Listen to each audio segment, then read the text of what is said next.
major change in healthcare law is coming soon, and as usual, the biggest question prior to it taking effect in January 2022 is, who will be the winners and the losers?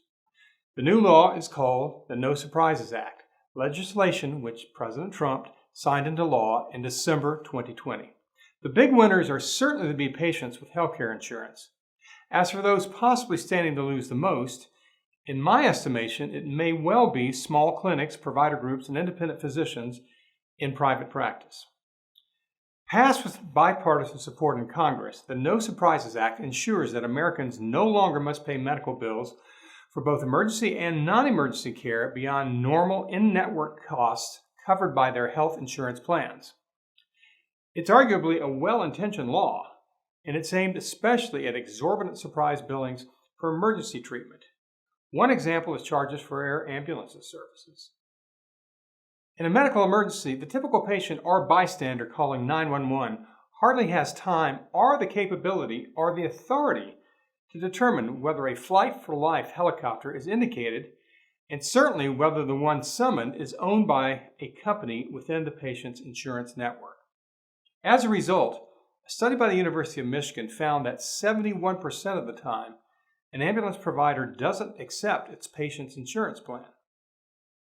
For ground ambulance service, the bill going to the patient averages only about $550, certainly not a bankruptcy trigger for all Americans. On the other hand, one survey found that nearly 4 in 10 Americans would have to borrow money to cover a medical emergency costing more than $1,000. Just an ambulance ride potentially gets them halfway to that mark. Far worse, the cost of a flying ambulance can bankrupt some unsuspecting trauma survivors, leaving them on the hook for as much as $20,000 each. Mind you, about 3/4 of air ambulance transports of commercially insured patients are out of network. Granted, air ambulance transports are rare, but anesthesiologists are not, to cite another example of a source of surprise billings. How many patients choosing a surgeon for elective procedures think to check whether their surgeon's choices for anesthesiology are in their network? Apparently very few, according to a JAMA-published analysis, which found that nearly 7 of 10 Americans hit with unaffordable medical bills did not know at the time they received care that the provider was not in their plan's networks. In addition, one estimate is that surprise bills account for nearly 20 to 44% of hospital visits and elective surgeries and can total more than $100,000 each.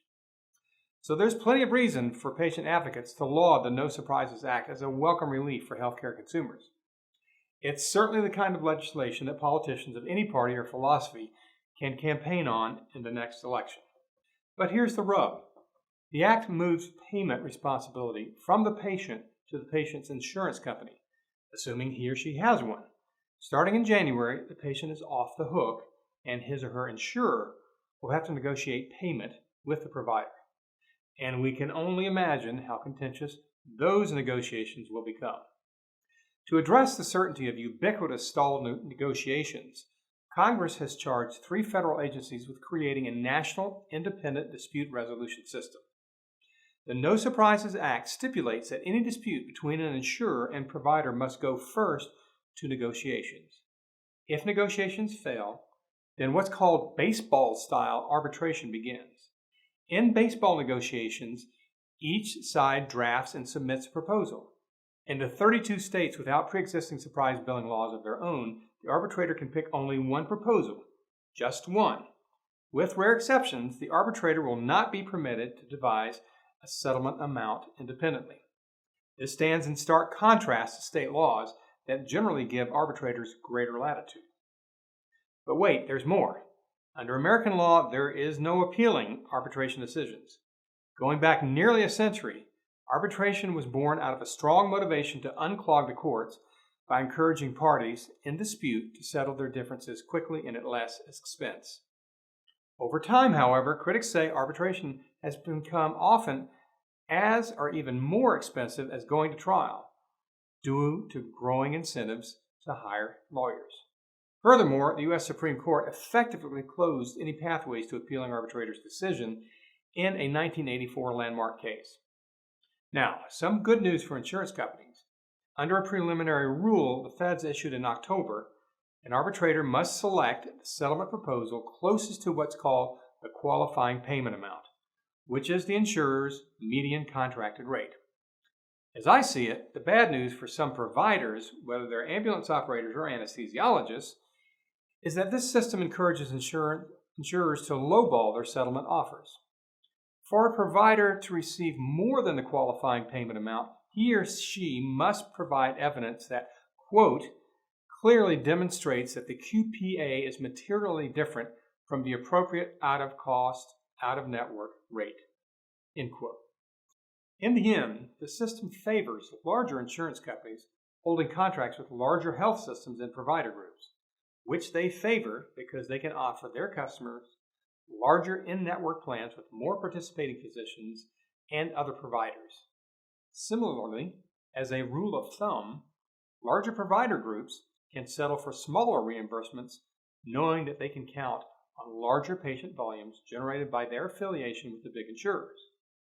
Moreover, larger groups possess greater resources to challenge QPAs through time-consuming research and presentation.